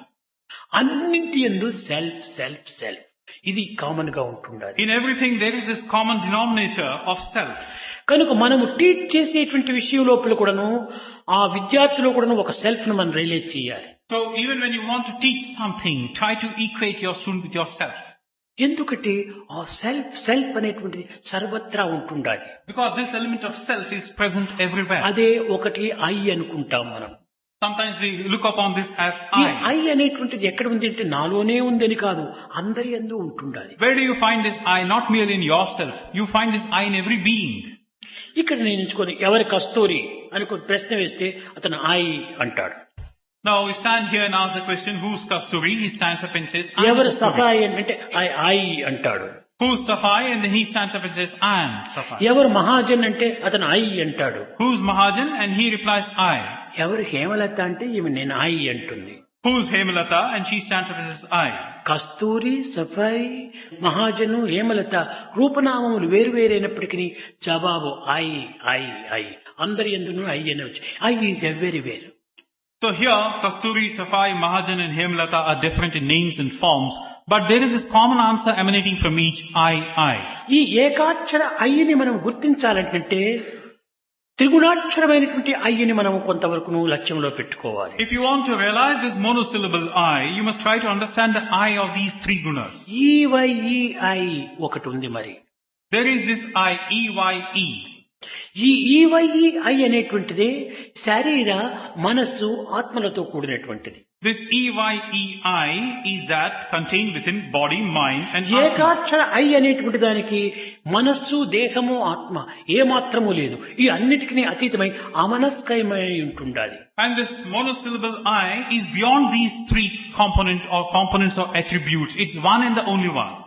కనుక మనం కొన్ని రకములైనటువంటి యొక్క విధానాన్ని ఆధ్యాత్మికలో విచారణ చేస్తే ఐ అనేటువంటి యొక్క స్థానం నుంచి ఉయ్ అనేటువంటి ప్రదేశమునకు ప్రయాణం చేయటమే. Now when you ask this question deeply, you will understand that this journey of life is nothing but going from this idea of I to the idea of we. West నుండి సమష్టికి ప్రయాణమే. Like you are going from this individual entity to a collective existence. స్వం నుంచి సోహముకు ప్రయాణమే. Like going from Swam to Soham. ఇది ఒక్క విధంగా మనం విచారణ చేస్తే I and you అనేటువంటి దాన్ని పెట్టుకుంటే I and you are one అని మనం అంటాం. Now it's like this. If you say I and you, your answer will be I and you are one. One. ఇది పూర్తిగా విచారణ చేస్తే I and you are one, ఇది కరెక్ట్ కాదు. Now when you go deeper into this, I and you are not one. I and you are we. The answer should be I and you are we. మనం one కావాలంటే ఏమైపోలా వి and we are one అయిపోతుంది. Now when you want to become this one, we and we should become one. నీలోనా నేనున్నాను, నాలోనా నీవున్నావు, ఇది వి అయిపోయింది. వి and we are one. ఎక్కడ పోయినా ఒక్కటే అయిపోతుంది అది. I am in you, you are in me, we and we are one. Wherever you go, it is this collective we అనగా that you find. Self అనేటువంటిది అక్కడ ఉంది, ఇక్కడ ఉంటుండాలి. What this means again is, self is there, self is here. అయితే ఏది selfish అని పెట్టుకుంటే selflessness self is real self అన్నారు. What is real self? Selflessness, self is real self. Self అనేటువంటిది నేను అనేటువంటిది ఒక సెల్ఫిష్ గా ఉంటుండాలి. Now when you talk about this I, it is self, selfish. ఈ దేహాన్ని మనసును ఆధారం చేసుకొని నేను అని అంటున్నాము. Now you are basing your conclusions on this ఈ body, this శరీర mind. మనస్సును ఆధారం చేసుకోకుండా ఉండినటువంటి సెల్ఫ్ అది రియల్ సెల్ఫ్ అని. Now that self which is not based on this body and mind of yours is a real self. ఇది క్రమక్రమేణా కొన్ని విధమైనటువంటి ఆచరణ ద్వారా కూడా మనం అర్థం చేసుకోవాలి. Now this understanding will come to you only by realizing in practice what you feel. కనుక మనం చెప్పేటువంటి విధానం లోపల కూడాను పరిపూర్ణత్వాన్ని మనం కొంతవరకు అనుభవించి లేక అనుభవించడానికైనా ప్రయత్నం చేసి పిల్లలకు కొంచెం బోధించడానికి పూనుకోవాలి. So whatever we wish to teach the students, we should first of all realize it ourselves through a process of experience, or at least endeavor to realize it thus. Only then embark on teaching the నిజమైన students. ఆరోగ్యం అనేటువంటిది దేహంతో కూడినది మాత్రమే కాదు. Now what is real health is not that confined to the body as such. నైతిక ప్రవర్తన అనేటువంటిది కూడాను కేవలం లౌకికతో కూడినటువంటిది కాదు. Nor is this moral or ethical behavior of yours contained restricted to the worldly behavior. ఇవన్నీ కూడాను కొన్ని విధమైనటువంటి ప్రాణ సమ్మిళితమైనటువంటి యొక్క ప్రాణోపాధిగా ఉండేటువంటివి. All these are in turn linked up to the very essence of your life, the spark of life. ఈ life అనేటువంటిది కేవలము ఒక విధమైనటువంటి అర్థం చేసుకోవటానికి సాధ్యం కాదు. It is not possible to understand what's contained in this life. Life అంటే ఏమిటి? ఒక జీవితము అంటున్నాం. What is life? Merely living, you would say. ఈ లైఫ్ లోపల ఎన్నో విధమైనటువంటి ఒడిదుడుకులు వస్తున్నాయి. And you are up against many obstacles. నిజమైన లైఫ్ ఆత్మతో కూడినటువంటిదే నిజమైన life. Whereas a true life is that where you have only the Atma as the goal. ఈ మన శరీరమును విభాగం చేసినప్పుడు కలిగినటువంటి యొక్క స్వరూపమే నిజమైన life. True life is that which can put aside mind and body. ఇది పూర్ణ నిద్రావస్థ లోపల మన యొక్క వ్యక్తిత్వం అర్థమవుతుంది.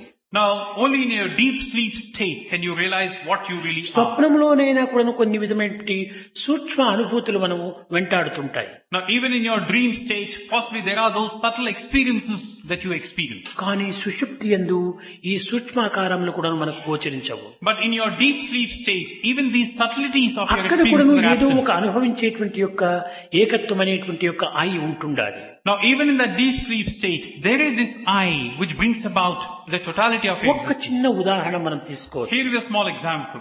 కన్నులు గట్టిగా మూసుకొని నీవేం చూస్తున్నావు అని ప్రశ్నించినప్పుడు ఏమీ కనిపించడం లేదు, ఒట్టి చీకటి ఉంటుండాలి అని జవాబు వస్తుంది. You have closed your eyes fully and you're asked a question, what is that you're seeing? Your answer will be, I'm not seeing anything. I'm seeing darkness, darkness all around. అయితే ఈ డార్క్నెస్ చూచేవాడెవరు? Now, చూడండి ఇది dark అని ఎట్లా చెప్తున్నావు? who's seeing this darkness? Without your seeing it, how are you saying it is dark? కనుక అక్కడ dark ను కూడా చూచేవాడు ఒకడు ఉండటం వల్ల ఏమీ కనిపించడం లేదు, ఒట్టి చీకటి. ఆ చీకటి ఎట్లా కనిపిస్తుంది? అది ఎవరు చూస్తున్నారు? So there is someone who's seeing this darkness. So you're saying, I'm not seeing anything, I'm seeing this darkness. కేవలం డార్క్నెస్ అంటే అన్నిటికీ సాక్ష్యభూతమైనటువంటిది ఒకటి ఉంటుండాలి. So here, in terms of the darkness, there is a witness who's saying it is darkness. ఈ విధమైనటువంటి యొక్క answer ను చక్కగా జగత్తునకు చాటే నిమిత్తమై ఒకానొక సమయంలో బాలకృష్ణుడు యశోద దగ్గర కూడాను ఒక చిలిపి చేష్టలు చేస్తూ ఈ సత్యాన్ని చాటుతూ వచ్చాడు. Now, by way of trying to tell what lessons are contained in such illustrations, there was this child Krishna who once upon a time was playing pranks, mischievous pranks with Mother Yashoda. సాయంకాలం 5 గంటలు కావచ్చింది. Now it was evening time and 5 in the evening. అమ్మా ఆకలి ఆకలి పాలివవే పాలివవే అని వచ్చాడు. Mother, I am hungry, please do give me milk. తల్లి చెప్పింది వేళగాని వేళలో ఇవ్వకూడదు, రాత్రికి ఇస్తాను అన్నది. Mother said at all times, odd times, milk should not be given. I'll give you at night. రాత్రి అంటే ఏమిటమ్మా అర్థము అన్నాడు. He asked, what do you mean by night, mother? చీకటి అయిన తర్వాత ఏమీ కనిపించిన సమయంలో అది రాత్రి అంటారు అన్నది. When it is darkness all around, when you're not able to see anything, that is called night. కళ్ళు గట్టిగా మూసుకున్నాడు. ఇప్పుడు చీకటిగా ఉంది, రాత్రి అయింది, ఇవవే పాలు ఇవవే అన్నాడు. Promptly he closed his eyes and said, oh mother, it is all darkness, I am not able to see anything, please it's night time, give me milk. అనగా కన్నులు మూసుకున్నంత మాత్రం రాత్రి అవుతుందా? ఇదే చీకటికి యొక్క చిహ్నంగా భావిస్తూ వచ్చేది. Now merely by closing your eyes, can you say it is night? It is just a case of darkness all around. అమ్మా చీకటి అనేటువంటిది జగత్తులో లేదు. Mother, there is nothing like darkness in the world. చీకటిలో వెలుతురు ఉంది. In darkness you have light. వెలుతురులో చీకటి ఉంది. In light you have darkness. ఒకటి మనకు గోచరించే సమయంలో రెండోది మనకు గోచరించదు. When we are able to see one, you are not able to see the other. ఒకటికి ఒకటి అభావమై ఉంటుంటాది. One and the other are inextricably linked up with one another. ఇవి రెండు కూడాను భిన్నమైనటువంటి యొక్క సమయంలే కానీ ఇవి రెండు ఒక్కటేను అన్నాడు. These two are basically one and the same, only that you are not able to see one and you are able to see other. ఇప్పుడు చాలా వెలుతురుగా ఉంటుండాది మన యొక్క స్థాయిలో. Now for instance, it's daytime and it's light all around. అయితే నక్షత్రాలు లేవా? Does it mean that there are no stars ఇప్పుడు కూడా around? నక్షత్రాలు ఉన్నాయి. Stars are very much there even ఈ now. వెలుతురు అధికంగా ఉండటం చేత అవి కనిపించటం లేదు. Because this excessive light, you are not able to see them. రాత్రి నక్షత్రాలు మనకు కనిపిస్తున్నాయి. Night time, you are able to see the stars. ఇక్కడ చీకటిగా ఉండటం చేత నక్షత్రాలు మనకు, చీకటిలో వెలుతురు ఉంది, వెలుతురులో చీకటి ఉంటుండాలి. Because it's darkness now, you are able to see stars up over there. So in darkness you బాల్యంలో have light. వృద్ధాప్యం ఉంది, వృద్ధాప్యంలో బాల్యం ఉంది. So in one's childhood you have this agedness, and when you are old you can trace an element సుఖములో of దుఃఖం childhood. ఉంది, దుఃఖములో సుఖం ఉంది. So in joy you have distress, in distress you have joy. ఒకటి కనిపించే సమయంలో రెండోది మనకు కనిపించదు. When you are seeing one, you are not able to see the other. ఒకటి ఫలించిన తర్వాత రెండోది మనకు కనిపిస్తుంది. When one fructifies, only then you can see the other. దానికి చెప్పారు కష్ట సుఖములు రెండును కలిసి ఉండు. That's why it is being said, either distress or joy are దీని linked up. విడదీయనెవ్వరి వశము It కాదు. is not possible to separate these two. సుఖము ప్రత్యేకముగా యందు చూడబోము. You cannot see comfort separately. కష్టము ఫలించనేని సుఖం బటందరు. Once your hard toil has fructified, you can enjoy comfort. కష్టము ఫలించిన తర్వాత అదే మనకు సుఖం. The result of your hard endeavor is your ఒకదాని joy. ఫలితము మరొక దాన్ని అందిస్తుంది. The result of one endeavor gives you another. కనుక జగత్తునందు ఈ విధంగా విచారణ చేస్తే ఏకోహం బహుశ్యాం, ఉన్నది ఒక్కటే అనేకంగా మనకు గుర్తింపబడుతున్నాయి. So when you start asking questions thus, what you find is the one manifests as the many. కనుక ఈ జీవిత తత్వాన్ని మొట్టమొదట మనం అర్థం చేసుకోవాలి. This is the quintessence of life, and this ఈ is what we must విద్యలన్నీ understand. కూడాను కేవలము ప్రాకృత సంబంధమైనటువంటి విద్యలు. All these skills are confined and restricted to your worldly existence. అయితే అనిత్యము అసత్యమైనటువంటి విద్యలలో సత్యం ఉన్నదా అని మనం క్వశ్చన్ వేసుకోవచ్చు. Now you must ask a question, or rather you could ask a question. In that which is ephemeral and temporary, can you find which is permanent and real?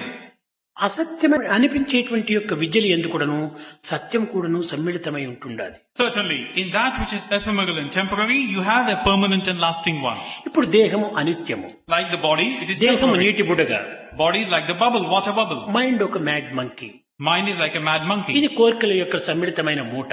And this is a conglomeration of all your ఇవి wishes and రెండు desires. మిథ్యమే అని వేదాంతం చెప్తుంది. Now these two are temporary, an illusion. That's what the అయితే Vedanta determines. ఈ మిథ్యమైనటువంటి మనోబుద్ధులు దేహములంతా కూడాను సత్యమైనటువంటి దివ్యత్వాన్ని ఎట్లా చేకూరుస్తున్నాయి?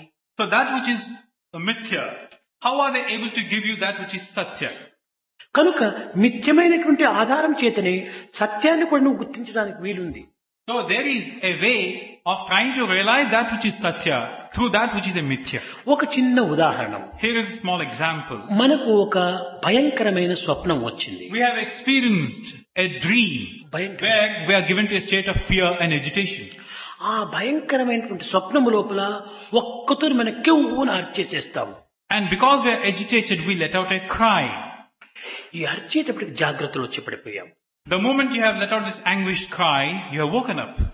కాబట్టి స్వప్నము కూడాను జాగ్రత్తకు మేల్కొల్పింది. So here you have even the dream is the cause for making you get up into this wakeful state. అనేక మంది చెప్తుంటారు ఈ యొక్క స్వప్నానికి కారణం ఏమిటి అని అడుగుతుంటారు. Now there are many who ask a question, what's the reason for this dream? కొంతమంది ఆహారం జీర్ణం కాకపోవటం చేత స్వప్నం వస్తుంది అని Some కొంతమంది. say you're not able to digest your food, that's why you experience dreams. లేక జాగ్రత్తలో నీవు అధికంగా చింతించటం చేత స్వప్నంలో నీకు ఆ విధమైనటువంటి ప్రతిబింబాలు వస్తుంటాయి. Or when you are in your waking state, you have been thinking excessively, that's why all these are being reflected in your dream. ఒక్కొక్క రకమైనటువంటి యొక్క ఆన్సర్ చెప్తూ వస్తుంటారు. So each one has his own answer for this question. కానీ దీనికి correct answer ఏమిటంటే స్వప్నానికి ఏది కారణం అంటే నిద్రనే కారణం. Whereas the correct answer for this question is, the main cause for dream is sleep itself. కనుక మన యొక్క జీవితం యొక్క సమస్యలకంతా మూల కారణం ఏమిటంటే డిజైరే దీనికి మూల కారణం. So also, what is the cause for all your troubles and difficulties? Your desires. ఈ డిజైర్స్ ను కొంతవరకు మనం అదుపులో పెట్టుకుంటూ పోవాలి. So we should try and curb our desires. మన జగత్ కళ్యాణమైనటువంటి యొక్క విషయం లోపల మన విద్యార్థులను ప్రవేశపెడుతూ రావాలి. We should try and put our students in a path where the world at మనలో large అనేక will be విధమైనటువంటి benefited. సమస్యలు చెలరేగుతుంటాయి. Now there are bound to be problems which are likely to crop up. మనము ఉద్యోగాలు చేయటం కానీ లేక పిల్లలకు బోధించడం కానీ కేవలం మన జీవనోద్ధారం కోసం కాదు, పిల్లల యొక్క భవిష్యత్తును కూడా కొంచెం లక్ష్యంలో The పెట్టుకోవాలి. job that we are doing or the fact that we are trying to teach the students is not merely for the sake of these two. We want to benefit the ఒక్కొక్క students. అధ్యాపకుడు ఏ 5 మందినైనా కూడా ఉత్తమ విద్యార్థులుగా తీర్చిదిద్దినప్పుడు జగత్తుకు ఎంతో సేవ చేసిన వారం అవుతాం. If each teacher were to take upon just 5 students to mold them into worthy characters, the world at large will be benefited. మనకు అన్నీ తెలుసుననేటువంటి యొక్క దీనికి మనం ఏమాత్రం కూడా గురి కారాదు. We should not succumb to this temptation to feel we have known తెలియనటువంటి everything. ఎన్నో ఉండవచ్చును మనకు. There are many things which we are not aware of. మనకు తెలియనటువంటి విషయాలు తెలిసిన వారితో మనం తెలుసుకోవాలి. What we have not known, we should try to understand from మనకు others. తెలిసిన విషయాలు తెలియని వారికి తెలియజెప్పాలి. What we have known, share it with others. Life అంటే కేవలం వన్ వే ట్రాఫిక్ కాదు, give and take, give and take, ఇచ్చుకొని పుచ్చుకోవాలి. Life is not merely a one-way traffic, it's a two-way one. Give and take, give and take. కనుక ప్రతి వారి యందు కూడాను ఏ పవిత్రమైనటువంటి విధి ఉంటుండాయో ఏమిటో అది మనం గుర్తించడం చాలా అసాధ్యం. So every person has something or the other worthy to share with you. You never know what a person knows. ఎవరేమి చెప్పినా కూడాను మన జీవితానికి అవసరమైతే వాటినంతా మనం స్వీకరించాలి. Whatever a person tells you, if you feel you are going to be benefited, receive them gladly.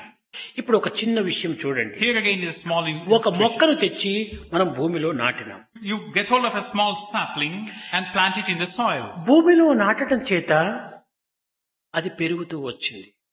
And having done this, you will find that the sapling is growing. దానికి చక్కగా గాలి వచ్చేటట్టుగా మనం ఏర్పాటు చేశాము. You have also made arrangements such a way that it అది gets పెరగడానికి breeze. శక్తి ఉండేటట్టుగా ఎరువును వేశాము. You also have a little bit of manure added. దానికి నీళ్లు పోసాము. You're also watering it. అది గాలిలో, మట్టిలో, నీటితో అనేక విధమైనటువంటి ఎరువుతో బాగా నిండి ఉంటుండాది మొక్క. So this sapling has got plenty of air, plenty of manure, plenty of soil, plenty of nourishing elements. అయితే ఈ మొక్క గాలి కావటం లేదు.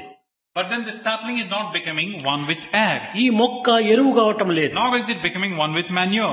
ఈ మొక్క నీరు కావటం లేదు. Nor is it becoming one with water. ఈ మొక్క భూమి కావటం లేదు. It is not becoming one with ఈ soil. భూమిలోని సారాన్ని, నీటిలోని సారాన్ని, ఎరువులోని సారాన్ని, గాలిలోని ప్రాణవాయువును తీసుకొని తన స్వశక్తితో తాను అభివృద్ధి అవుతుంది. What the sapling is doing is, it is trying to derive the sustaining element contained in air, the soil, the manure and growing. Life అనేటువంటి మొక్కను మనము 10 మందితో చేరినప్పుడు 10 మందిగా మనం కాకూడదు.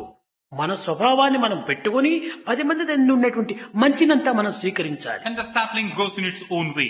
In the same manner, this life of ours is like the sapling. We should not become one with the others around us. Derive the sustaining force from the others and మంచితో grow మనం yourself. ఒకరైపోవాలి. Take the good from others and become your own personality. దీనిని వేదాంతంలో బ్రహ్మవిత్ బ్రహ్మైవ భవతి అన్నారు. This is what is contained in this Vedantic statement, Brahma with Brahmaiva. దేనిని మనము చింతిస్తూ పోతామో దానిగా మనం మార్పు పొందుతాం. What we continuously think about, that we shall become. హనుమంతుడు అనేక విధములుగా రామ రామ రామ రామ అనేటువంటి రామచింతన చోతిని తాను కూడాను రోమరోమము రామనామం అయిపోయింది. Hanuman was one who would continuously chant the name of Rama, so much so that every strand of hair on his body became one with Rama. దేనిని మనము దుర్భావములు చింతిస్తే మనం కూడా దుర్భావంతోనే కూడిపోతాం. If you constantly delve all on bad and evil things, you will also become that. మనం మంచిని చింతిస్తే మనం మంచిగా రూపొందుతాం. All the while think about good and the noble things and you will become good కనుక and noble. be good, do good and see good. This is the way to God. That's why it's been said, be good, do good, see good, this is the way to God. ఈ మంచితనముతో మనం ఎంతనైనా మనం సాధించొచ్చు. And this element of goodness in you can succeed మన in స్థాయిలు anything. మారవచ్చునే కానీ వ్యక్తిత్వం మారడానికి వీలు కాదు. Our positions might change, but your personality would not change or cannot పుట్టిన change. తక్షణమే చైల్డ్ అని పిలుస్తాం మనం. Now, as soon as an entity is born, you say it's a child. అదే 10 years కు బాయ్ అని పిలుస్తాము. After 10 years, you call the same entity as a అదే boy. 30 years కు మ్యాన్ అని After 30 పిలుస్తాము. years, you say it's man. అదే 75 years grand father అంటాం. At the age of 75, you say it's grandfather. కానీ child bye man and grand father ఒక్కడే. But this child, boy, man and grandfather are the one and the same thing. కాల మార్పు చేత రూప మార్పులు దాని సంబంధ మార్పులు ఏర్పడుతున్నాయి. The changes brought about by this element of time have brought about the changes in the designation కనుక of the same Eenadu thing. మనం అధ్యాపకులుగా ఉండొచ్చు, దీనికి పూర్వం మనం విద్యార్థులము. Today you are teachers therefore, but there was a time when you were students. పూర్వపు సంగతిని మనం మరవరాదు. We should not forget what we were. ఆ విద్యార్థి స్థాయి నుండి ఉపాధ్యాయ స్థాయికి వచ్చాము. From the stage of the student, you have become a teacher. మనం ఉపాధ్యాయ స్థాయి నుండి కూడాను విద్యార్థుల స్థాయిని లక్ష్యంలో పెట్టుకోవాలి. Being thus a teacher now, you must look upon yourself as a అప్పుడే student. మన అధ్యాపకుల యొక్క వృత్తిని సక్రమంగా చేసిన వారు అవుతారు. Place yourself in the role of a student. Only then can you realize the full potentialities of your being a teacher. కనుక ప్రతిదానికి కూడాను మన యొక్క పూర్వ వృత్తాంతాన్ని కూడాను మరవరాదు. So in every little detail, you should not forget what you were. పూర్వపు వృత్తాంతాన్ని మన హృదయంలో పెట్టుకొని ప్రస్తుత వృత్తాంతంలో దీన్ని ప్రవేశపెట్టాలి. What you were, you must store it securely. And that you must try to put it into what you are now. ఒక సామెత ఉండేది తెలుగులోది. There's a Telugu saying or a proverb. అత్త కొట్టింది పాత కుండ అంటారు, కోడలు తొక్కింది కొత్త కుండ అంటారు. ఇప్పుడు ఎట్లా ఉందంటే మన యొక్క పరిస్థితి, దారిలో ఒక టమ్లర్ ఉంటుంటారు, అది అత్తనే పోతూ దానికి ఏమైనా కాలుతో కొట్టేసేస్తే కోడలపై నరుస్తుంది. ఏమిటి నువ్వు దోవలో పెట్టడం ఎంత తప్పు పని చేశావు అని కోడల్ని అరుస్తుంది. అదే గ్లాసు కోడలేగిన కొట్టేసేసి కళ్ళు కనపట్టలేదా నీకు, దాన్ని ఎట్లా కొట్టినావు అని అరుస్తుంది. ఈ రెండింటికి కూడా కోడలే కారణమవుతుంది కానీ అత్త కారణం కాదు. అదే విధంగానే పిల్లలు సరైనటువంటి దీంట్లో ఉండినా పిల్లలకే వస్తుంది, కాకపోయినా పిల్లలకే వస్తుంది. ఇది టీచర్స్ ఎక్కడ ఉంది తప్పు అని గుర్తించడం ఎవరు సాధ్యం కాదు. ఇది అత్త స్థాయిలో ఉంటుంటుంది, ఉపాధ్యాయుల స్థాయి. Now there is this proverb in Telugu wherein you're equating the teacher with the mother-in-law of the house. The mother-in-law is walking in the house, there is a tumbler in the way, and she gives it a kick. Now rather than find faults with herself, she starts admonishing the daughter-in-law. Why should you have kept this tumbler in my path in the first place? The tumbler has a place where it should have been kept. Now supposing the daughter-in-law is walking and also does the same thing to the tumbler. Again, the mother-in-law is quick to heap abuses on the mother-in-law. Can't you see properly? Where are your eyes? Why don't you walk properly? Can't you see the tumbler in your way? In this way, whosoever does the mistake, the thing is dumped on the daughter-in-law. In this way, the teacher, in the same manner, if the student is good, if the student is bad, everything is dumped on the student. In this position, you are like the mother-in-law of the house. కనుక మనము పిల్లలను సరైనటువంటి స్థితికి రావాలంటే మొట్టమొదటి మనం కూడా కొంచెం సరైన స్థితిలో ఉంటుంటాం. So rather than be this, if you want your students to be good, we ourselves should be good in the first place. అధ్యాపకుని యొక్క శక్తి సామర్థ్యములంతా కూడాను విద్యార్థుల వల్ల ప్రకటితం కావాలి. Now what a teacher is should be exhibited in the type of students that he molds. Bhojaraju సమయం లోపల కూడాను పిల్లలను పరీక్షించి ఆ గురువు ఎలాంటి వాడో తాను గుర్తించడానికి ప్రయత్నించేవాడు. Now in the times of this Bhojaraja, he would try to understand what a teacher was like. He would try to see what the students were like. గురువులకు వాదోపవాదం పెట్టేటువంటి వాడు కాదు అతను. He would not pit one teacher against a teacher. ఆ గురువు యొక్క శిష్యుణ్ణి ఈ గురువు యొక్క శిష్యుణ్ణి పిలిచి వీరిలో వాదోపవాదములు వేసి ఏ శిష్యుడు గెలుస్తాడో అతను గురువు గెలిచినట్టుగా ఉండేది. He would rather get hold of the students of either of these two gurus, pit them against each other. Whichever student would win, that corresponding teacher would be pronounced as మన a greater సంస్థ one. లోపల మన institute లోపల మన విద్యార్థులు గురువుల యొక్క ప్రతిబింబాలుగా రూపొందాలి. In the same manner, in our educational institution, our students should be a reflection of our teachers. మన విద్యార్థుల ద్వారా యావత్ విశ్వానికి కూడాను ఈ సత్యాన్ని చాటడానికి కృషి చేయాలి. And through the medium of our students, the glory of our teachers should be exhibited, should be shown at large to the ఏది world. మనం విద్యార్థులకు బోధిస్తున్నామో దానిని మొట్టమొదట మనం ఆచరించి వారికి నిరూపించాలి. What we wish to teach the students, we should in the first place try to realize it in practice ourselves. మనం ఎలాంటి దానిని అనుసరిస్తే అలాంటి ఫలితమే మనకు లభిస్తుంటది. What we have done and said, we also get the result of that action. ఒక చిన్న ఉదాహరణ. Again, a small example. ఇది ఒక కొబ్బరి చెట్టు. Now this is a coconut tree. ఇది సహజమైనటువంటి ఒక కొబ్బరి చెట్టు. This is a natural coconut tree. ఇది ఒక కోకోనట్ ట్రీ యొక్క shadow. And what is alongside is the shadow of this coconut tree. ఈ కోకోనట్ ట్రీ లోపల కూడాను కోకోనట్స్ కనిపిస్తున్నాయి, షాడో లోపల కూడాను కోకోనట్స్ కనిపిస్తున్నాయి. Now you are able to see the coconuts in the coconut tree. You are also able to see the coconuts in the shadow of this coconut tree. అయితే నువ్వు shadow coconut ట్రీని నువ్వు ఎక్కడానికి ప్రయత్నం చేస్తే షాడో కోకోనట్స్ నీకు చేతికి లభించవు. Now you are seeing the coconuts in the shadow all right, and you want to get hold of them. అయితే నీవు రియల్ కోకోనట్ లోపల కూడా నీ యొక్క ప్రతిబింబం ఉండదు అక్కడ. But you are not able to get them. As also, when you start looking at the real coconuts also, you can't నువ్వు see the real shadow. Coconut ట్రీని నీవు ఎక్కితే షాడో కోకోనట్ ట్రీని కూడా నువ్వు ఎక్కుతుంటావు. So when you start going up the real coconut tree, you are also going up the shadow coconut tree. నీవు real coconut ట్రీని ఎక్కి రియల్ కోకోనట్ ట్రీస్ కోసుకుంటే నీ షాడో పోయి షాడో కోకోనట్ ట్రీని ఎక్కి షాడో కాయిన్స్ కోసుకుంటుండాలి. You have gone up the real coconut tree and you are getting hold of these coconuts, the real coconuts. Your shadow also is doing likewise on the shadow coconut కనుక tree. షాడోను shadow coconut trees కోస్తుండాలి. Real coconut tree ఎక్కినప్పుడు real coconut trees కోస్తున్నాయి. So your shadow is plucking, getting hold of the shadow coconuts. Your real is getting hold of the real coconuts from the tree. ఏ దీనిలో నువ్వు ఉంటే రెండింటి యందు నువ్వు కనిపించగలవో దానిని మనం మొదలెక్కాలి.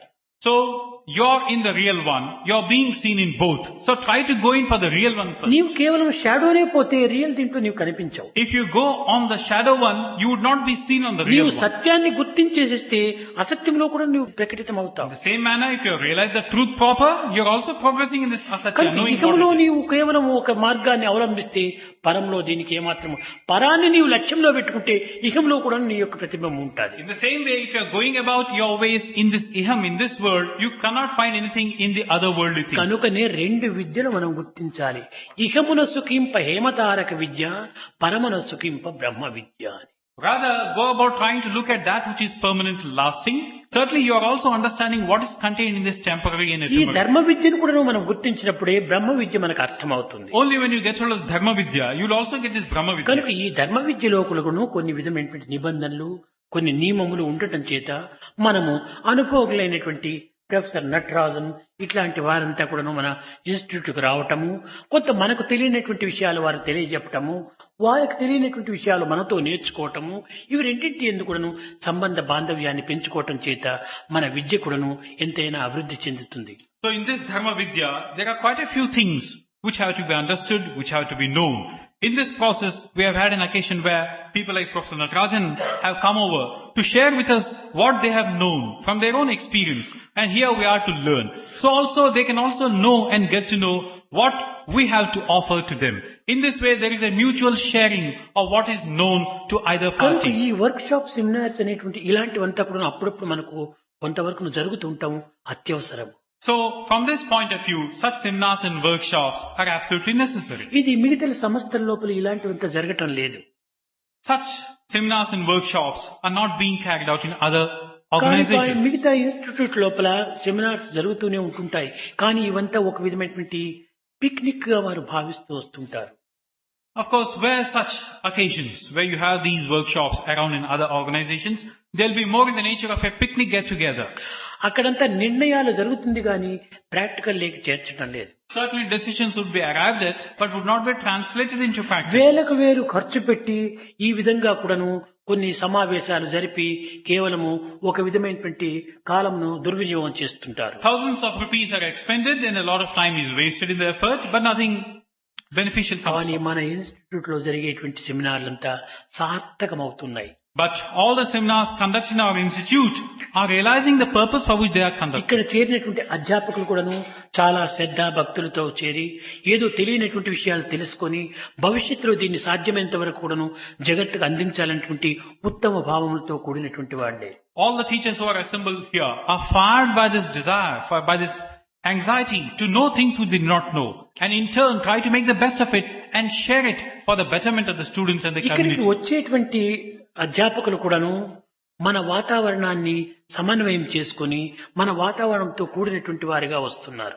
And all the teachers who come thus, they also are falling in tune with our own atmosphere, with our own expectations. అలాంటి రెండింటి యొక్క సన్నిహిత సంబంధం చేరినప్పుడే ఈ విషయం కూడాను సమన్వయం అవుతుంది. Only when you have all these conditions satisfied can you really have a complete చెప్పేటువంటి get వారి together. ఎందో లేక వినేటువంటి వారి ఎందో ఏ అభిప్రాయ భేదములు ఉండినా కూడాను ఇది సార్థకం కాదు. If there are differences of opinion, either on the part of those who wish to communicate or on the part of those who wish to receive, you cannot really get the fullness కింద of ఒక this. పాత్ర పెట్టి పైన ఒక పాత్ర నుంచి మనం oil వేసినప్పుడు పై పాత్ర కొంచెం ఆడిన ఈ యొక్క ఆయిల్ కింద పడిపోతుంది, కింద పాత్ర కొంచెం ఆడించిన ఆయిల్ కింద పడిపోతుంది. పైది వేసేది కదలకూడదు, దాన్ని పోయించుకునేది కూడాను రెండు కూడాను స్టడీగా ఉండినప్పుడే ఈ ఆయిల్ ఒకదాని నుంచి ఒకటి చేరుతుంది. Here is a container below. Here is a container having oil above. Now you wish to pour the oil from the above container to the lower one. Even if you start shaking a fraction of the container which contains oil, the oil will not be received by the container below. Both of them should be absolutely still and steady so that the oil from above can be got into the కనుక మన container యొక్క below. Institute లో చెప్పేటువంటి వారి యొక్క హృదయం కూడాను నిండుకుండగా కదలక ఉంటుండాలి. So here in our institute, those who wish to communicate, they are steady and stable. మన వినేటువంటి అధ్యాపకులకు హృదయాలు కూడాను స్టడీగా ఉంటుండాలి. So also the hearts, the receiving containers of our అయితే teachers should also be కేవలం steady. స్టడీగా ఉండినంత మాత్రం ప్రయోజనం లేదు. Slow and study win the race. No, అది రెండు కూడా ఉండినప్పుడే దీన్ని మనం సాధించగలము. it's not enough if you are merely steady. Slow and steady wins the race, it is said. So both of these should be there. విన్నాము కదా అని ఒకే తూరి మనం హేస్ట్ చేయకూడదు, తొందరపడకూడదు. We have heard. Now don't hasten about your task. కనుకనే చెప్పారు, haste makes waste, waste makes worry, so do not be in a hurry అని. That's why it's been said, haste makes waste, waste makes worry, so do not be in a hurry. It's మనం been said. తొందరపడకుండా శాంతంగా దీనిని ఆచరణలో పెట్టుకొని పోయి తగినటువంటి విద్యార్థులుగా తయారు చేసి మీరు సత్కీర్తిని పొంది ఈ జగద్వ్యాప్తి అయినటువంటి యొక్క ఆధ్యాత్మిక తత్వాన్ని కూడాను జగత్తుకు పిల్లల ద్వారా అందించి ఈ విధమైనటువంటి సమావేశాలు ఇంకా మున్ముందుకు అధికంగా జరిపించి మీరు కూడాను ఇలాంటి నాయకులుగా తయారైపోయి దేశానికి ఆదర్శాన్ని అందించాలని నేను ఆశిస్తూ ఆశీర్వదిస్తూ నా ప్రసంగాన్ని విరమిస్తున్నాను. So do not be in a hurry. Make slow but steady progress by getting to know things organized in such workshops and seminars. You derive the benefit, share the benefit with your students, share it with the society at large. I'm wishing you, I'm hoping and blessing you that you shall be successful, and I'm bringing the discourse to a close.